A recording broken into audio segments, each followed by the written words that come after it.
So, అసల ఈ ప్రయాణం కూచిపూడి మీద ఇంట్రెస్ట్ ఎలా వచ్చింది? ఎప్పుడు స్టార్ట్ అయింది ఈ జర్నీ? యూకేజీలో ఉన్నప్పుడు నేను స్టార్ట్ చేశానండి. యూకేజీ. యూకేజీలో ఉన్నప్పుడు నేను యూకేజీలో నా ఫస్ట్ పెర్ఫార్మన్స్ అంటే ఇంకా ఎల్‌కేజీ ఎండింగ్‌లో అట్లా స్టార్ట్ చేశాను డాన్స్ నేర్చుకోవడం. పర్ఫార్మెన్సే యూకేజీలో ఇచ్చేసారా? యూకేజీలో నా ఫస్ట్ ఓకే. పెర్ఫార్మన్స్. ఇంటి దగ్గర రామాలయం ఉండేది. నల్గొండ మాది నేటివ్ హ్మ్. హ్మ్. నల్గొండ. హ్మ్. సో, ఇంటి దగ్గర రామాలయం టెంపుల్ ఉండేది. అక్కడ ఇలాగే ప్రోగ్రామ్స్ జరిగేది. అప్పట్లో ఎక్కువ క్లాసికల్ ప్రోగ్రామ్స్ అవన్నీ గూడా టెంపుల్స్‌లోనే జరిగేది మనకి. సో, కూచిపూడి ప్రోగ్రామ్స్ అయినప్పుడు నన్ను మా మామ తీసుకెళ్ళేదనమాట. మా మామ హ్మ్. తీసుకెళ్ళి నాకు హ్మ్. చూపించేవాళ్ళు. హ్మ్. ఇంటికొచ్చి నేను చున్నీ వేసుకొని ఇంట్లో వాళ్ళు చేసినట్టు చేసేదంట. అమ్మ వాళ్ళు చెప్తారు నాకెప్పుడు అదే. హ్మ్. సో, అట్లా చేస్తుంటే దీనికి ఇంట్రెస్ట్ ఉంది. వాళ్ళలాగానే పోజెస్ పెట్టడము అవన్నీ ఇంట్లో చేస్తుండంట. ట్రై చేసేదంట. చాలా చిన్నగున్నప్పటి నుంచే.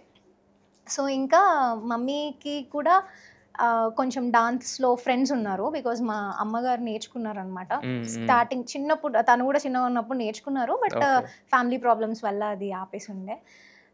సో, అట్లా కొన్ని కాంటాక్ట్స్ వల్ల అట్లా తెలుసుకొని నల్గొండలో మొట్టమొదటిగా నేను పాలబిందెల బాలు హ్మ్. గారి దగ్గర నేర్చుకున్నాను నేను. హ్మ్. ఆయనే నాకు మొదట అడుగులు నేర్పించిన గురువుగారు. ఓకే. సో, అక్కడ స్టార్ట్ చేశాను యూకేజీ.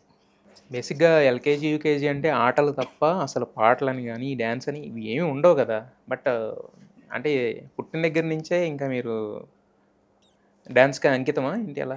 నాకు అసలు ఐడియా లేదండి. అంటే హ్మ్. నాకు ఇలా జరిగింది, ఇవన్నీ నువ్వు చేసేదానివి అని మా అమ్మ వాళ్ళు చెప్పేది తప్ప అంత చిన్నగున్నప్పుడు నాకు గుర్తులేదు. హ్మ్. బట్ నాకు కొంచెం గుర్తుందేంటంటే, మేము చిన్నప్పుడు టెంపుల్ పక్కన ఇల్లుండేది.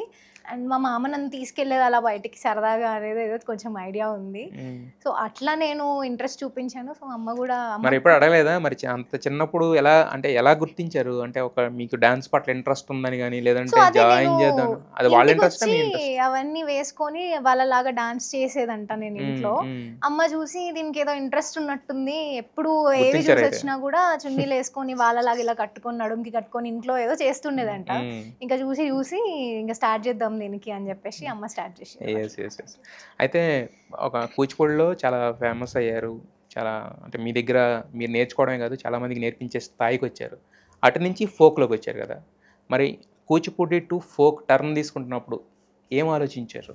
నేను కంప్లీట్‌గా కూచిపూడి నుంచి ఫోక్‌కి మొత్తమే వచ్చేలేదండి బేసిక్‌గా. అంటే 2 నేను మేనేజ్ చేసుకుంటున్నాను. బికాజ్ నేను చిన్న జర్నీ కాదు నాకు కూచిపూడి నేను యూకేజీలో ఉన్నప్పుడు స్టార్ట్ చేశాను అంటే నా 10థ్ స్టాండర్డ్ అంటే ఇప్పుడు నలుగురికి కొంతమందికి తెలుసేమో నాగదుర్గ అంటే కానీ కొంతమందికేంటంటే మీ ఫాలోవర్స్ చాలా అప్పట్లో మందున్నారు. ఆ! నల్గొండలో ఇంకా కూచిపూడి ప్రోగ్రామ్ ఏదున్నా ఏ ఏ ఏ ప్రోగ్రామ్ జరిగినా వెల్కమ్ డాన్స్ అయినా మనం దేవుడికే మొదటి హ్మ్. పెర్ఫార్మన్స్ ఉంటది అవును. గాబట్టి, ఆ! ఖచ్చితంగా నాగదుర్గ అనే అమ్మాయి ఉంటది. ఈ అమ్మాయిని పిలిపించాలి, ఈ అమ్మాయితో చేపించాలనేది నేను 10థ్ అక్కడ నల్గొండలో ఉన్నప్పటి నుంచి చిన్నప్పటి నుంచి అది బాగా హ్మ్. అందరికి పాకిందనమాట. హ్మ్. సో, అప్పటినుంచే ఇంకా ప్రోగ్రామ్స్ చేసుకుంటూ డిఫరెంట్ మాస్టర్స్ దగ్గర నేర్చుకున్నాను. ఎక్స్‌ప్లోర్ అయ్యాను డాన్స్‌లో. ఇంకా ఇన్ని ఉంటాయని తెలుసుకున్నాను అందులో.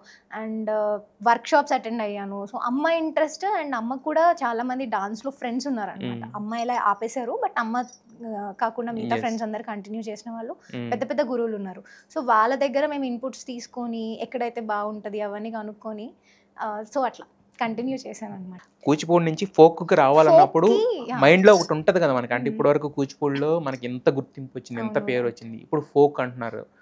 ఫోక్ అనంగానే ఏంటంటే దాంట్లో కూడా వేరే అనేం కాదు. బట్ అవునవును. కాకపోతే అది డిఫరెంట్ కదా! యెస్. హ్మ్. యెస్. కూచిపూడి నుంచి ఫోక్ టర్నింగ్ అనేది చిన్నప్పటి నుంచి ప్రోగ్రామ్స్ ఉన్నాం మేము. మా హ్మ్. మాస్టర్ గారు తీసుకెళ్ళి ప్రోగ్రామ్స్ చేపిచ్చేది. క్లాసికల్ చేసిన తర్వాత ఇప్పుడు ఎంతసేపైనా వాళ్ళు క్లాసికల్ చూసి చూసి గూడా కొంతమందికి బోర్ కొడతది అనే థాట్‌లో అంతా అయిపోయాక మేము ఒక 2, 3 ఫోక్ పెర్ఫార్మన్సెస్ చేసేది. ముందు నుంచి కూడా అప్పట్లో చేసేవాళ్ళు. నేను ఓకే. చిన్నప్పటి నుంచి నేను హ్మ్. ఫస్ట్ క్లాస్ ఉన్నప్పటి నుంచే. హ్మ్. కాకపోతే ఫోక్ అంటే ఇట్లా ఇప్పుడున్న ఈ ఇండిపెండెంట్ సాంగ్స్ లాగా ఉండకపోయేది. హ్మ్. ప్యూర్ హ్మ్. ఫోక్ సాంగ్స్ ఉండేదవి. హ్మ్. ఒరిజినల్ ఫోక్ అంటే సాంగ్స్ అప్పుడు ఉండేవి. అక్కడక్కడ పాడుకునేవాళ్ళు. ఆల్రెడీ ఉన్న ఎగ్జిస్టింగ్ సాంగ్స్ కదా! ఎగ్జిస్టింగ్ సాంగ్స్ హ్మ్. హ్మ్. ఉండేదనమాట. సో, హ్మ్. అట్లాంటి పాటలు 'గల్ గల్ చప్పుళ్ళ గాజులు తెస్తా' అనే ఇట్లాంటి హ్మ్. పాటలు స్టాండర్డ్ ఫోక్ సాంగ్స్. హ్మ్. ఎగ్జాక్ట్‌లీ. అలాంటి పాటలు ఏవైతే ఉన్నాయో అంటే రికార్డ్ చేసినవే అవన్నీ కూడా హ్మ్. క్యాసెట్‌లేసి హ్మ్. ప్లే చేసేవాళ్ళు. మేమే ఒకరు అబ్బాయి గెటప్ ఏసుకునేది. ఒకరు అమ్మాయి గెటప్ వేసుకుని అట్లా చేసేవాళ్ళం అనమాట. సో అట్లా చాలా నెంబర్ ఆఫ్ పర్ఫార్మెన్సెస్, ఏదైనా కాంపిటీషన్ అయినా కూడా కూచిపూడిలో ఫస్ట్ ప్రైజ్ రావాల్సిందే, ఫోక్లో ఫస్ట్ ప్రైజ్ రావాల్సిందే. ఖచ్చితంగా నేను అన్నిట్లలో యాక్టివ్గానే పార్టిసిపేట్ చేసేది. సో డాన్స్ పరంగా ఆ ఇంట్రెస్ట్ ఉంది, నేను ఫోక్లో కూడా చేస్తూనే వచ్చాను. తర్వాత నేను ఇట్లా కోవిడ్ టైంలో నార్మల్గా యూట్యూబ్లో ఒక వీడియో అప్లోడ్ చేశాను అనమాట, ఫోక్ పర్ఫార్మెన్స్. అది కూడా దందన దన్ అనే ఒక పాట.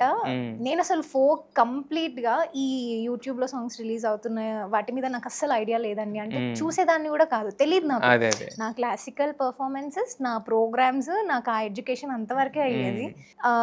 నార్మల్గా ఇట్లా ఒక పాట ఉంది, అది రిలీజ్ అయ్యి అది సూపర్ హిట్ అయినాక కూడా తెలియదు. జస్ట్ నార్మల్ క్యాజువల్గా కోవిడ్ టైంలోనే ఇంకా అప్పుడే కదా ఖాళీగా ఉందన్న అలా విని యూట్యూబ్లో అమ్మ ఒక 2-3 సార్లు పాట విన్నది. అమ్మనే బాగుంది కదా, ఈ పాటకు ఒకసారి నువ్వు డాన్స్ చేయొచ్చు కదా అని చెప్పారు.